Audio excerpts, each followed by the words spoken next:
on this side here. Good morning. It's Viewpoint, program of personalities, politicians, and perspectives.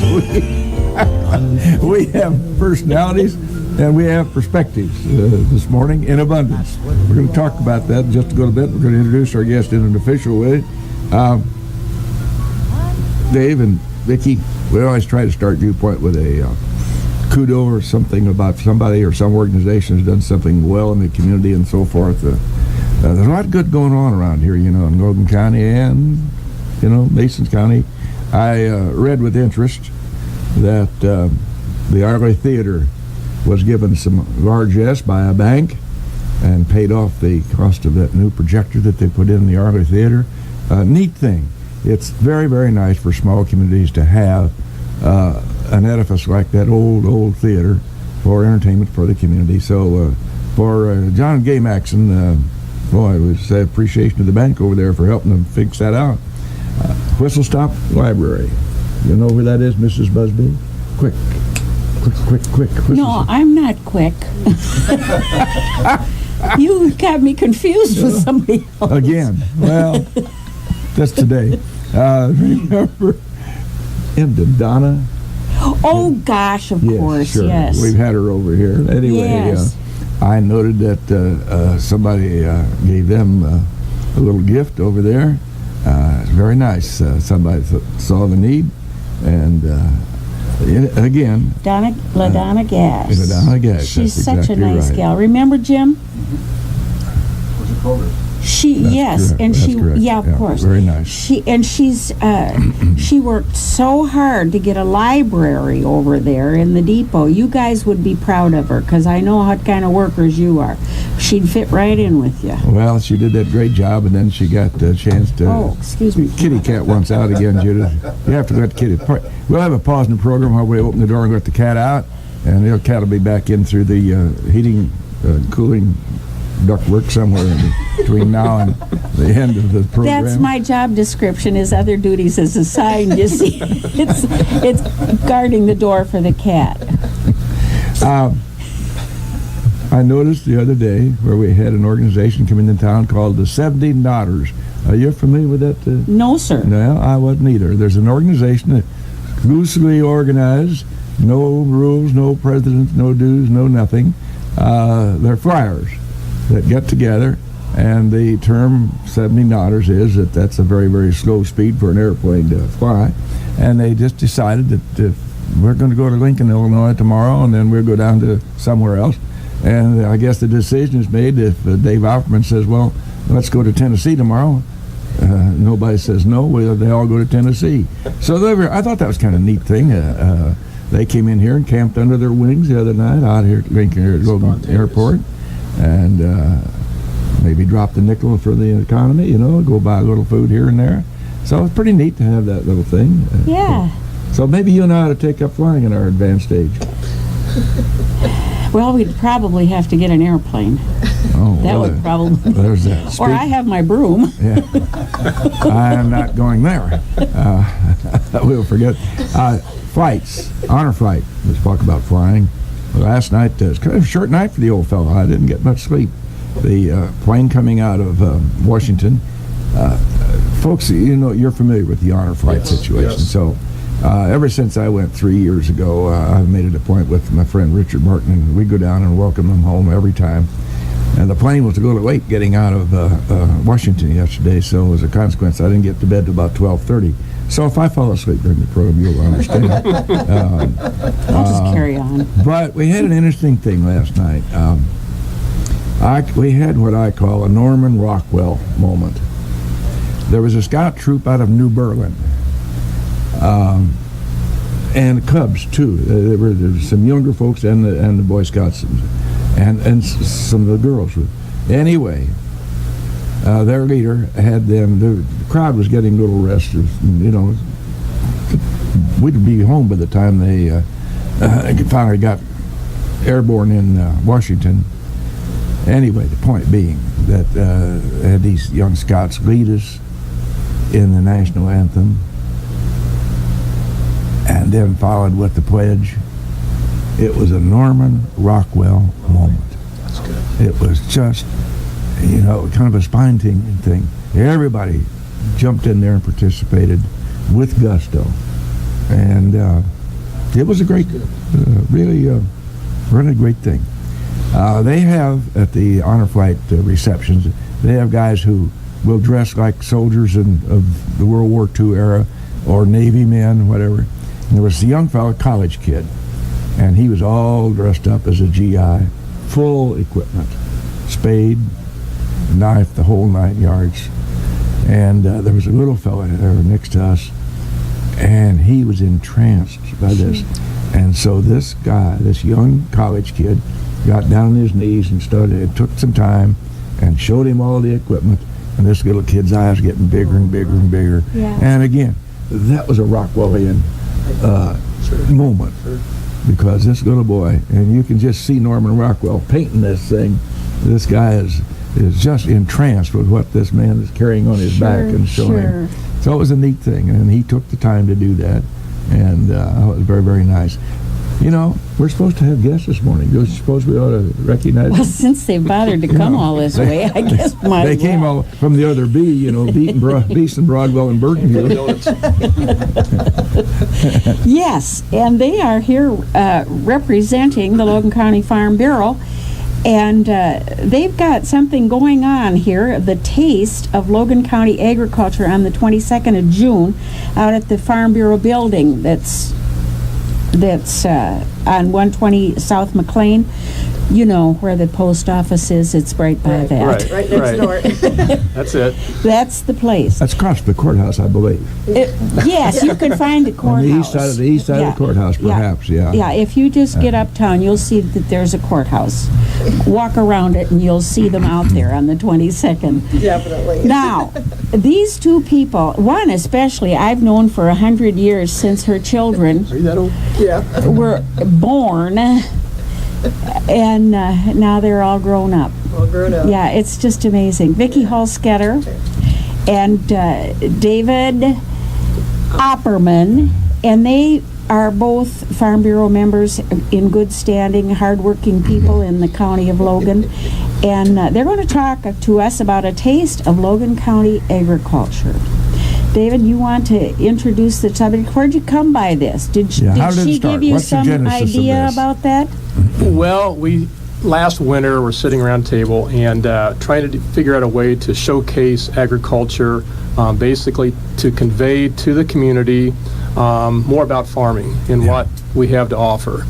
And so locally we wanted to do something to showcase the different products that are available in Logan County. Granted, corn and soybeans are the number one, number two. I saw that out commodities, there, and always along will the be. Highways and byways. Right, there's a few of those fields around. However, there are other products, commodities that are offered. We kind of wanted to showcase that there's a variety in Logan County. We wanted, as Logan County Farm Bureau, we wanted to provide an opportunity for the public to come out and see and taste a variety of wholesome food that Logan County has to offer, meet with some of the local farmers, and actually visit with the people that produce it. So that kind of took off, and we elected to do it downtown. The city's going to close off McLean Street, as you mentioned, so it's an outdoor venue. We've got various vendors that underneath tents that will be promoting and giving out free samples of their products. We'll have some farm equipment downtown and even some livestock. There'll be a few animals downtown. Mm-hmm. So it'll be an interesting day. Who's got variety. the shovel? We haven't figured that out yet. Somebody's got to have a shovel to broom. Can you come? Yeah. Okay. It's probably about the billing of my ability. I don't work cheap. Now, you talked about Well, I work real cheap. I'm up here. Oh, you work for food, right? Right. We'll have food. Yeah. You talked about Illinois Farm Family as an arm of the Farm Bureau. Now, it fits into this program as well, right? Right. Illinois Farm Families is an initiative that collaborative initiative, Illinois Farm Bureau, Corn Growers, Soy Association, Beef Association, numerous commodity groups that have recognized a need to bridge the gap between the urban and the farm community. The main thrust of it started in the Chicago area with the farm Field Moms program, where they select urban moms that are genuinely interested in knowing more about agriculture, where their food comes from. So what they do is organize field visits for these moms to go out and actually go to farms, learn more about agriculture, whether it's grain, livestock farms, whatnot, and they'll actually learn where their food comes from and try to hopefully talk to their other people. The social media is a big thing now. Oh, gosh. We hope to get, younger moms that perhaps are more into the social media that can talk to their friends and convey that agriculture is indeed a safe environment, that we are providing wholesome, safe food for the consumer. So that's really what the Illinois Farm Families Initiative is about. We're trying to get that started locally and downstate, and actually selecting some field moms to participate in this. But as I mentioned, on our local Farm Bureau board, I'm chairman of the Illinois Farm Families Subcommittee, and this event kind of sprang out of that. It's all about awareness to the consumer about agriculture and what products we safely provide.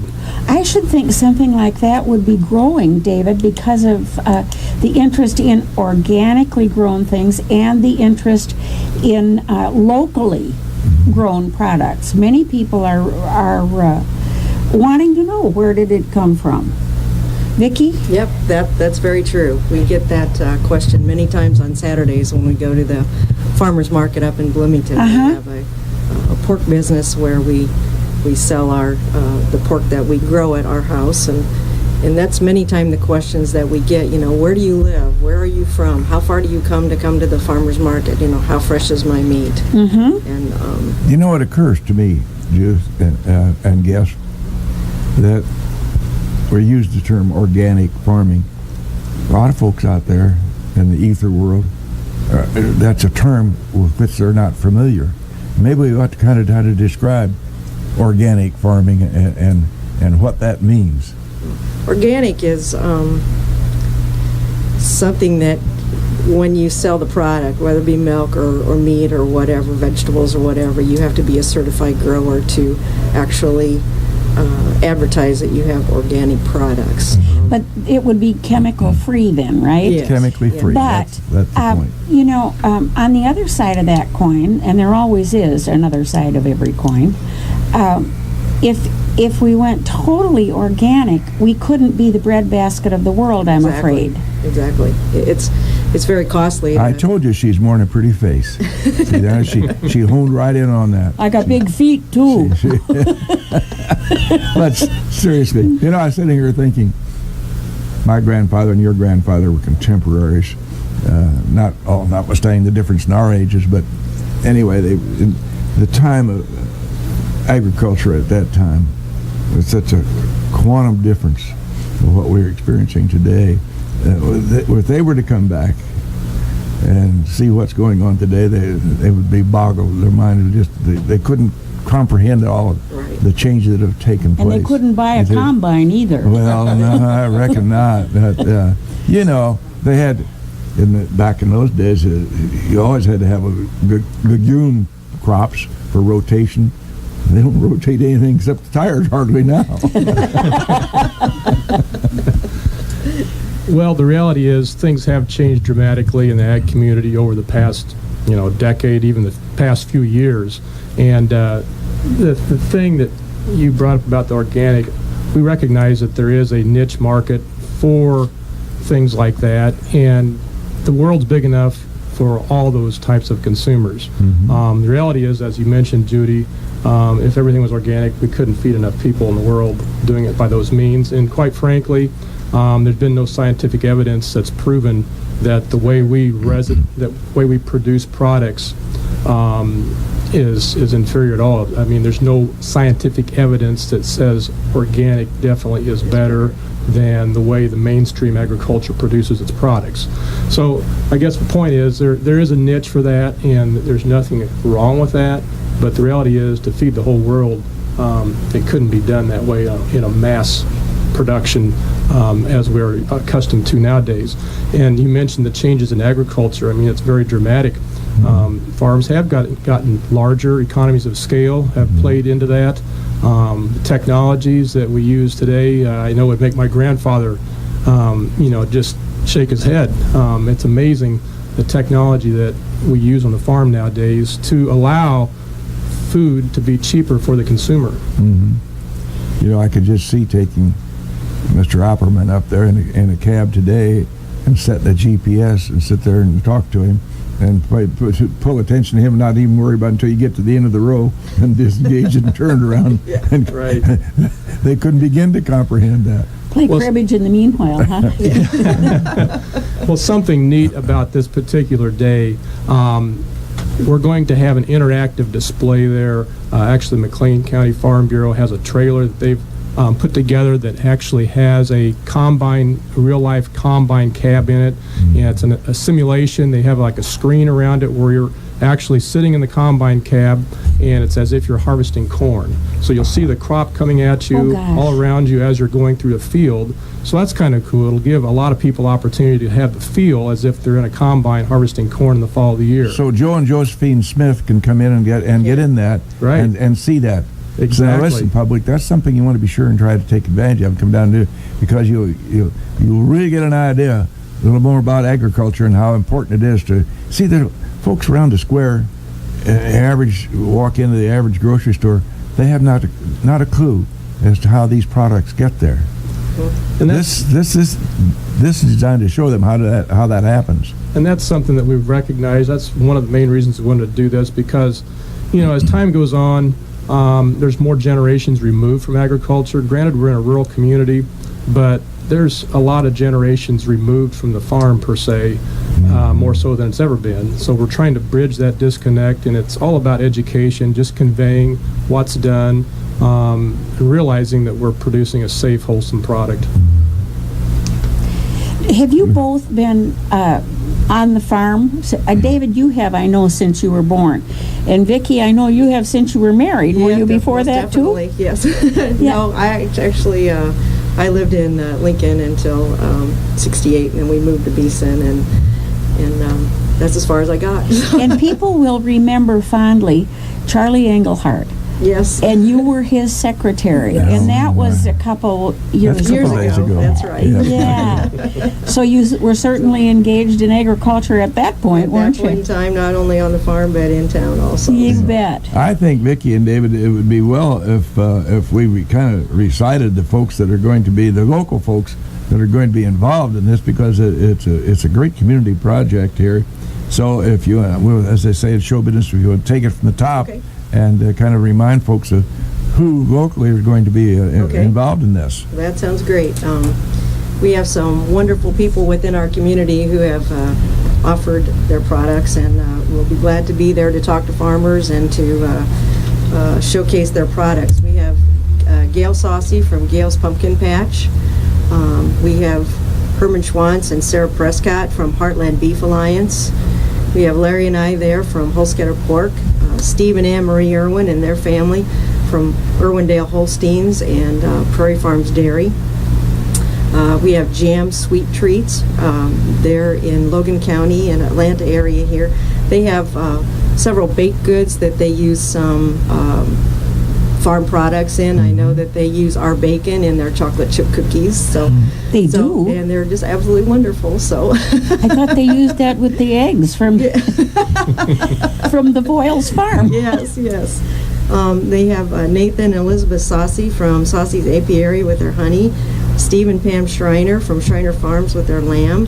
And then we have some local farmers market representatives, the Tibbs family, and then also Doug Fink and his wife. And speaking of representatives, if we don't represent our sponsors pretty quick, we're liable to get the door closed on us. So at this point in time, we'll take a little short break for our sponsors. And we're right back live in the studio, WLCN. The program is Viewpoint. Our guests today are Vicki Huelskoetter and David Opperman, a couple of young folks that I've known for a long time. And we're very honored and pleased to have them with us today. They're talking about Taste of Agriculture and Logan County and a big production we're going to put on here on June the 22nd. I'm going to pass the baton back to Vicki and/or David because they want to cover some. But one question I want to ask you: you're at the level now. How come my bacon is so doggone high at the grocery store? That's called middle person. Is that right? Go ahead seriously and give us a little. We try and cut out the middleman as much as we can here. So, we'd like to talk a little bit about a couple of the other booths that will be there also at our Taste of Logan County Agriculture, and that would be the Lincoln Area YMCA. They will be there with some activities and things for kids to do while they come, because this is a family event, and we hope a lot of kids show up too. So they'll be there with some games and some little things for, I think, a sandbox and some bags and a few other things good. That the kids can keep busy at also. And Logan County 4-H will be there also promoting some of the activities and programs that they have for the Logan County youth. So we wanted to make a note to And that's such a wonderful organization. Definitely. And we always, or I should say, thought of it as an organization for kids that were born and raised on the farm. And that's not true at all. Not true. In fact, my kids were in 4-H, and we didn't ever live on a farm. And it's such a worthwhile thing. So come out there and acquaint your kids with 4-H. Yes, it might definitely. be something that you'd want in their lives. Definitely. There's many available programs for urban and rural kids also. So we just hope that kids can come out and enjoy their day and learn a little bit about what we're doing as farmers and taste some of our samples and participate in some of the games and activities that Logan County 4-H and also Lincoln Area YMCA have to offer. These things don't. You go. You go. Yeah. No, that's a car they make over there in Czechoslovakia, I think. Need sponsors. So, David, let's talk about it. You can't put something like this. This is a big deal. Right. So right. you're going to have a lot of sponsors, and we do. So go ahead. We're fortunate to have some people on board that help us with promoting this event, and they're by and large local people that have helped and recognized the need to do what we're doing. And those are Agland FS, Central Illinois Ag, Country Financial, Cross Brothers Implement, Farm Credit of Illinois, of course, Logan County Farm Bureau, Pioneer Seed, Rolf's Implement Company, and Wiffles Hybrids. And like I said, those sponsors have enabled us to do some advertising, promotion, things like that are necessary to get this word out to the community. And one thing too, as Vicki mentioned, with our vendors, most of these vendors will be giving out free samples. That's why this is as an event is free. However, some of them will also have their wares there to sell. So if somebody is interested in getting more than just a sample, there will be items there at various tents that people can purchase as well. So, for instance, some homegrown honey, locally produced honey, that type of thing. Exactly. So That'd be from the apiary, not the aviary, right? This is true. So the neat thing about this day is there's a variety. It's a taste, and that's why we came up with this title, A Taste of Logan County Agriculture. A variety for different ages to participate in. And one thing I failed to mention, in the interactive trailer with the combine simulator, there's also going to be a life-size cow in there that you can milk. It's a virtual cow, if you will. Not a live cow in this instance, but the kids can actually milk it. And from what I understand, it's got internal plumbing and all that kind of stuff. So it's it's kind of like a real deal, but it's not a live cow, so you won't get kicked. So oh dear! You ever milk cows, Vicki?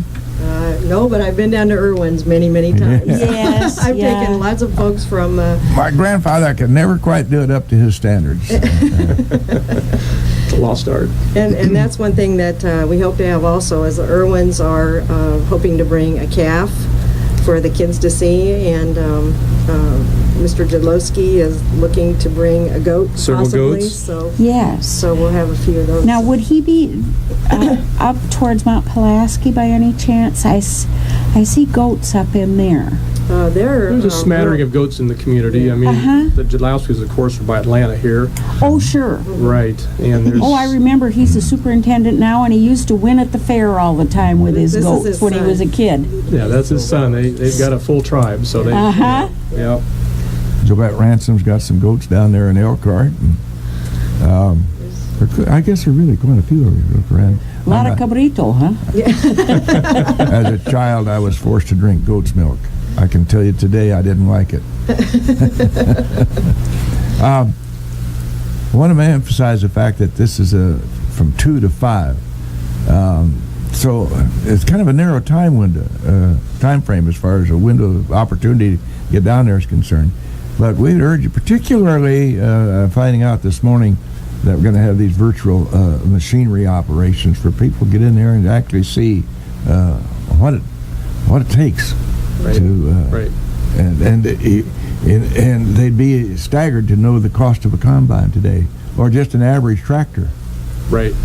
Well, there's a huge investment in agriculture, and that's no secret to anybody in this community.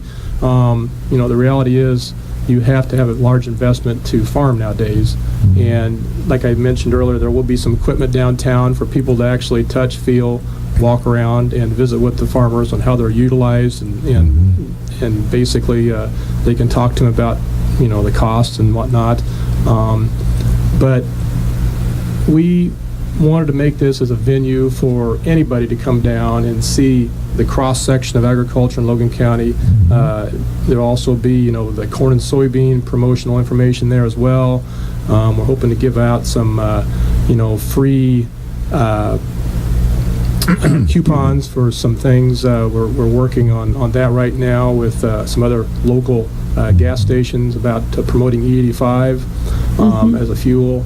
So there's some things like that will be there as well for the community to sign up for.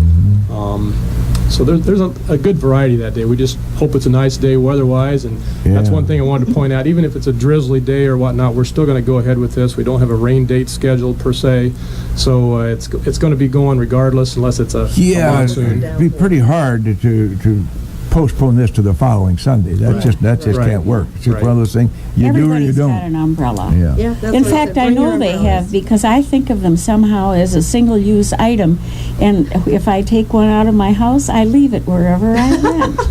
So I know people have them. Because you've been donating to the cause, I've been right? furnishing them, yes. I'm a sponsor of local umbrellas, as a matter of fact. It would be interesting to talk to the Saucies, because there was, remember for a while, I'm sure that you engaged in any form of agriculture were interested when they were talking about the bees and there being an issue with their dying. And you got to have the bees to pollinate the things, even if it's just the daisies and the daffodils and the dandelions around your house. So they would be interesting to talk to. Gail's Pumpkin Patch, that's a really popular place come it is. October. What are they going to bring? Do you have any idea? They have some apple butter that they're going to be bringing, and I'm not quite sure exactly what Gail's got on tap, but it'll be interesting. She's got a variety. Probably not too many pumpkins at this point in time, but No. she's got a variety. No. Say, they're pretty good merchandisers, by the way. You go over there at the pumpkin patch, and they know what makes things tick. Good for them. They're good Good for them. Good for them.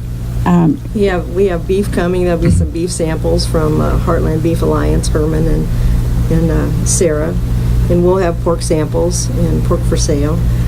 Irwin's, courtesy of the Prairie Farms Dairy, will have ice cream sandwiches and Dixie cups that they'll be giving out to the public. So there'll be quite a few samples for people to come and taste, and if they like it, purchase if they like to that day too, or whatever. So.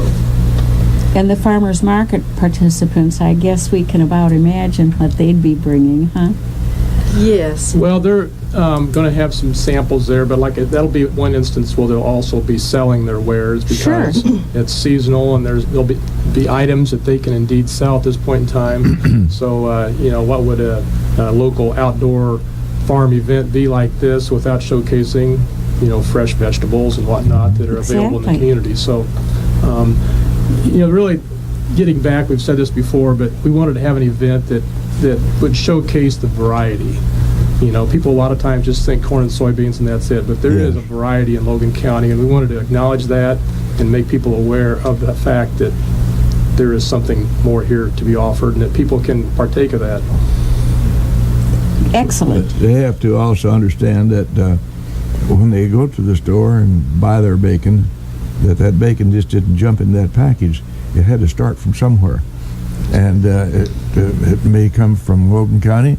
Chances are it may come from Iowa or wherever. South Carolina. But there's a lot of middle people that handle these products from the time they leave your farm. Exactly. And Vicki and her husband are engaged in a big swine operation, aren't you? Well, we're trying, yes. Yes. And David, what's your major thrust with agriculture?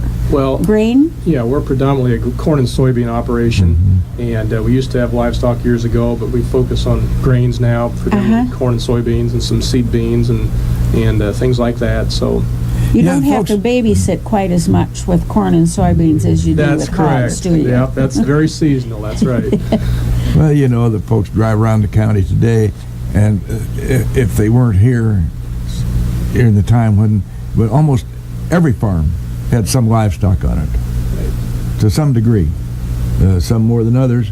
But you drive around and you see cattle or dairy cows, and milking, daily milking, was the order of the day, and it was a different lifestyle entirely. That's part of the dramatic change that has occurred in agriculture, and you bring up an interesting point in that. We as farmers, by and large, are no different than the consumers, other consumers that live in town. We buy our goods at the grocery store, by and large, just like they do. So, we want to make sure that what we buy is a wholesome, safe product, because we feed our families the same thing that the folks that live in town do. So we are equally concerned about that as well, and we feel that we do everything we can to have that safe product available for everybody, because we eat the same thing they do. Yeah, if the EPA had been in existence way back, people would starve to death because they wouldn't be able to slaughter on your own farm, or you couldn't have smokehouses. That's true. That's very true. Yeah. You couldn't have hen houses where they go out and gather the eggs. EPA would have said, no, you can't do that. Right. Yeah, and you do need a permit to do everything anymore. That's right. So, but for the good and safety of the consumer also. So this will be your first annual, I assume, is Plan A. Is that right? One step at a time. We'll see how this year goes. Yeah, and well, it should be a good evaluate and go from there. success. Yeah. Happily, there's no admittance fee. Right. That's here's some presents. free entertainment. Right. And presents. You get to taste a little bit of honey and so forth. I've got at home, David, you talked about your soybean. I don't think we realize all the products that come, the finished products that come from soybeans. I've got some soybean hand lotion. It's soy lotion, and man, is it wonderful. Really wonderful. Now, who was the mind who decided we could take soybeans and make hand lotion out of it? The same mind like George Washington Carver and the Peanuts. Yeah, really. Right. Yeah. You stop, think about that. When remember what he did with the lowly peanut. All right, you have the same people that are doing research and so forth, only they're doing it in a little more sophisticated way. It's amazing the different uses that corn and soybeans have been used through the years, and more uses are continually being found. A lot of it's used for livestock feed. That's still the number one use. With the biofuels growth, a lot of it's used for soy biodiesel, ethanol, and that's become a large use of our commodity as well. There's a lot of smaller uses, as you mentioned, hand lotion, things like that. And it's amazing just how many things you can do with a crop that we produce. And it amazes me as a grower sometimes when you look at the chart of all the different uses that are available for the consumer. It is truly staggering, the different uses, good uses that have been brought forward. Is our soybeans a relatively Johnny-come-lately product? Did your grandpa plant soybeans? You know, Did your dad? Yeah, oh yes. Granted, corn's been around a lot longer than soybeans. I can't remember the exact Yeah, year. the Indians had it. Right. Yeah, that's true. I remember looking heard at about some that. I old helped them field harvest it. had some old field maps that I stumbled upon, and it was amazing looking at those. How a 40-acre tract, like now, typically it's farmed all the same, but back then it might have had a half a dozen different crops put in it. Different legumes, oats, wheat, soybeans. And soybeans have been around quite a while, but like you said, not nearly as long as corn and wheat and things like that. And in those days, they got the hay crops, alfalfa and timothy. Right. And horses. Of course, they used horses. Did you know about that in those days? I do, because that's what the Busbys had. Yeah. Till they got a chassis from an old car somewhere and modified it to be their tractor. They were poor before it became popular, I'll tell you. Believe me. Till they modified an old car, and that was their David, tractor. Today's tractors, I remember my grandfather bought the first J.I. case, steel lugged, steel wheels. Now that's something at a time. It's amazing. Yeah. Probably didn't cost what yours did, David. Everything's relative. I guess so. But I guess so. Well, we're going to run out of time on ourselves here. We better back up to the beginning and talk about Logan Ag Flavors, the taste of Logan County agriculture, the who, what, where, when, and why. Okay. Go ahead, Vic. All right, we invite everybody in Logan County to come out and visit us on Sunday, June 22nd at the Logan County Farm Bureau. We're cleaning off McLean Street, 120 South McLean Street, and we'll have vendors out there for people to come out and get an actual taste of what we produce here in Logan County. It's from 2 o'clock to 5 o'clock in the afternoon. And if it looks a little cloudy outside, bring an umbrella, because we're going to go unless, like Dave says, we have a monsoon. So we invite everybody out to have a taste of Logan County agriculture. Right, and the people who are going to be there again, Gail's Pumpkin Patch and Heartland Beef Alliance, Huelskoetter Pork, Irwindale Holsteins, GM Sweet Treats, Saucy's Apiary, Schreiner Farms, and our representatives from our local farmers market. David, you want to conclude, sir? just once again, we thank you for inviting us up here today. We encourage the community to come out and participate in this free event and learn a little bit about local agriculture and what it means to them. And I think it's a great opportunity for people to just increase awareness of what goes on in Logan County, and once again, free. So come on down and join us for a nice afternoon. And samples available. That's right. Well, Vicki Huelskoetter and David Opperman, we appreciate very much your being with us this morning to talk about something that's really important to every citizen in Logan County. Before we get off here this morning, June the 14th is coming. And for those who might mean it's an important date to you, it is a very important date. It is Flag Day, ladies and gentlemen. Let's remember what that is all about. Gosh, it was nice to see all those flags in abundance last night down there at that ceremony, and especially the little folks waving the little bitty flags. It was a great thing for them. Agricultural products were the subject of the day, and which brings us to talk about politics and agriculture. Politics make strange bedfellows, also strange authorities on farming. Ponder that for a minute. Thank you very much for Viewpoint. Thanks for having me.